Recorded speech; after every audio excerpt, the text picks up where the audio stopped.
دردمند و ناصبور حضرت رضا، مشهدی تو غرق نور حضرت رضا، منجی صاحب زمان جان دوباره من، بیا کی چشمم شود بدیدن تو روشن، منجی صاحب زمان جان دوباره من، بیا کی چشمم شود بدیدن تو روشن، حضرت رضا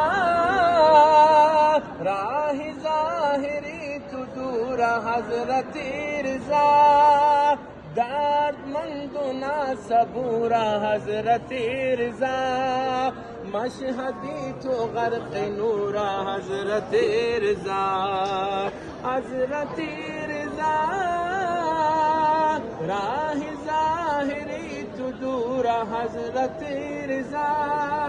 دردمند و ناصبور حضرت رضا، مشهدی تو غرق نور حضرت رضا، آمده هم بی قرار سوی خراسان، همچو ابری نوبهار با چشم گریان، همچو ابری نوبهار با چشم گریان، آمده هم بی قرار سوی خراسان، همچو ابری نوبهار با چشم گریان، تو ای شمس و شموس ما را صدا کن، دری از عافیت رو با ما وا کن، دری از عافیت رو با ما وا کن، آمده هم بی قرار سوی خراسان، همچو ابر نوبهار با چشم گریان، امام مهربان ما را دعا کن،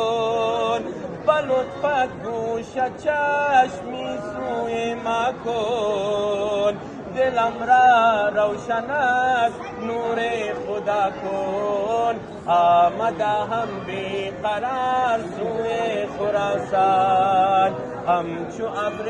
نوبهار با چشم گریان، کبوتر گشتم و جلد تو بودم، دو بیتی نگاهت را سرودم، کریمان تو را خدمت نمودم، آمده هم بی قرار سوی خراسان، همچو ابر نوبهار با چشم گریان، برای ارواح خوشنودی جمله اموات خصوصا حاجی سید حسن آقا انشاءالله روح شاد باشه، از این مجلس فیض ببره، صلوات بلند مسیح وایس.